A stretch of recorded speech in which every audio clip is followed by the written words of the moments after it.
lack of engagement in school led to lower learning outcomes. And I really struggled throughout school. And had it not been for the intervention of some really great teachers, I don't know where I would have ended up. But I do know where I ended up, at one of the top universities in the US on a full scholarship. But it is only when I made it back home that I realized just how narrowly I'd landed on the other side of the fence.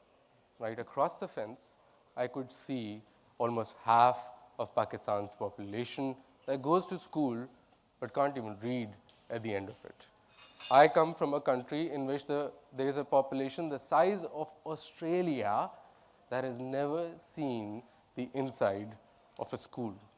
And so I did what was the most natural thing to do, what my heart told me to do. I opened a school in a slum and I became a teacher. And that's the kind of teacher I became. This is us studying the center of gravity. But I didn't become an engaging teacher just because it was cool or hip. I did it because the students that I taught stayed up all night working and earning for their families. And some of them came to the classroom without having any breakfast. Engagement was not a luxury, it was a necessity. And the results soon started to appear. One of my students graduated, he came off the street, got a job in a bank, moved his family out of poverty. One of my students learned how to code and now builds websites for international clients, also moved his family out of poverty. And once you see that light, you can't unsee it, right? And this is a question that every entrepreneur grapples with at some point. What is one school when there is a sea of people out there?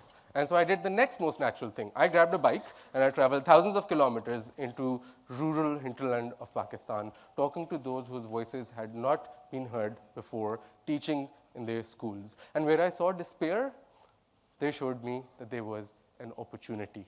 In the same country where half of the people don't know how to read, 60% of the population has access to smartphones, and internet, 98% of them have access to public broadcast television.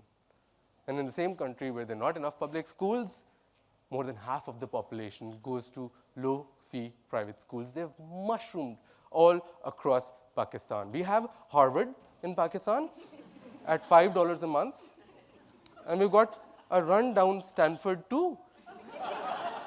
Only that it's $1 more expensive than Harvard. And as this friend, my farmer friend told me, it's not that the poor don't want quality education, it's that they've been cheated out of it. In Pakistan, education is the third highest household expenditure item, right after food and rent. As long as the poor have a roof above their heads and a square meal a day, they are hungry for quality education. They want to pay for it. Except even with private schools, the quality is worse than that of public schools. And so 6 years ago, we began this experiment. We translated all of Pakistan's content, all of Pakistan's curriculum into cartoons. And then we put it up on public broadcast television. We also made a mobile app where the students could go after they'd watched the broadcast to watch some more videos and to take some assessments, which you can clearly see don't feel like assessments. And 6 years later, we now stand at a point where the TV broadcast is seen by 6.5 million children every week. And the mobile app has about 1.5 million registered users. It can also run on a smartphone as low as $5. And initially, it started only in the big cities. But then, it slowly spread like a tsunami across all of Pakistan. If you want one slide that shows you the power of technology to enable outcomes for the poor, it's this. 87% of the people in all of these villages and towns and cities report that they see tangible learning gains for their kids. 57% of them live on less than $5 a day. Now that's a great story, isn't it? But we all are born with this question, aren't we? That can't be enough.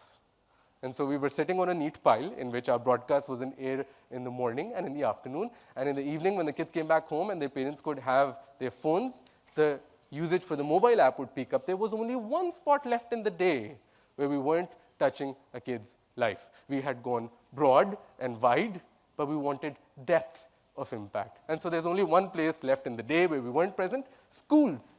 And so we started serving them too.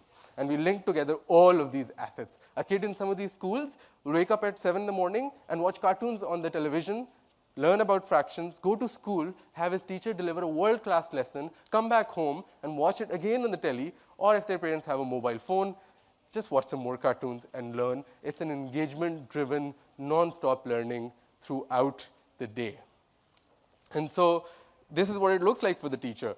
The teacher gets bite-sized training, accredited by the Finnish government, by the way, who are really good at training teachers, and a teleprompter on their phone so that they can run world-class experiences. And it's not only the teachers that win, the administrators, the school owners, they get live visibility into how everyone's doing so that they can intervene. And when the kid goes back home, like I've said, the parents get updates and content so that they can get their kid to revise. The whole energy of the school picks up. This is third-party data. 77% of the teachers report a reduction in stress and a rise in productivity. The students learn twice as much as their peers in non-Taleemabad schools. And because these schools are doing well, they get more admissions. We've been able to align profitability and efficacy for these small businesses. And this is what they look like. If they look like McDonald's, that's by choice. It's because they're doing the same signaling that Costa Coffee and Starbucks do for you. That in every neighborhood, there will be consistent, warm, hot coffee every morning. And for all of these parents, there will be consistent, high-quality, affordable education that they can catch. There are 500 of them that are popped up in 17 cities all across Pakistan. This is the fastest growing chain in the history of our time. More importantly, it is sustainable. Each school pays us a fee, and so the model keeps on growing. And so if you thought that you knew how a school looked like, think again. This is one of our schools. It runs from midnight till 5 a.m. in the morning. It is in a cancer hospital where kids who are undergoing chemotherapy are taught by their nurse, who's their teacher, and who learns how to teach on the phone. And so that question again, isn't there? That can't be enough. And so we thought if it can work in private schools, it can also work in public schools. And that hypothesis also turned out to be true. 70% reduction in dropouts, 31% improvement in performance, and we've just signed a contract to serve an entire district. The government pays for it. The government saves money by paying us, and we make a margin too. If that's not a win-win, I don't know what is. And so we've been recognized by Her Majesty, the Queen, at Buckingham Palace. We've also won the WISE Award, only given to around 6 companies across the globe for innovation in pedagogy. And the funny part is I'm not even the most talented in my team. My leadership team is composed of ex-founders. One of them worked with Mark Zuckerberg when he was building Facebook. The other one worked at Y Combinator. And together, these people have built some of the most iconic companies in the region, and now they're building for impact. And so I wouldn't have blown you away and walked without an ask. Here's the ask. We've just done a $2.3 million mixed financing round. We are on track to do $1.3 million in revenue this year. And we're looking to put together $5 million also in mixed capital to take us to 5,000 schools and 1 million kids just by the school vertical alone. And for one last time, that can't be enough. Because there's 1 billion of these kids. If you think they're only in my country, look carefully. They're in the US, in African American neighborhoods. They're in Western Europe and in the UK, in immigrant communities. They're all around us.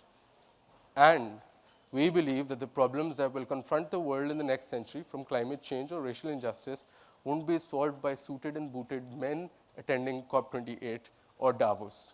It will be solved by those people who've seen these issues firsthand and have been brought in from the periphery. And only then, once you've crossed this long, winding, hard road many, many years later, we might have a chance to look back at all of this and perhaps once say, that's enough.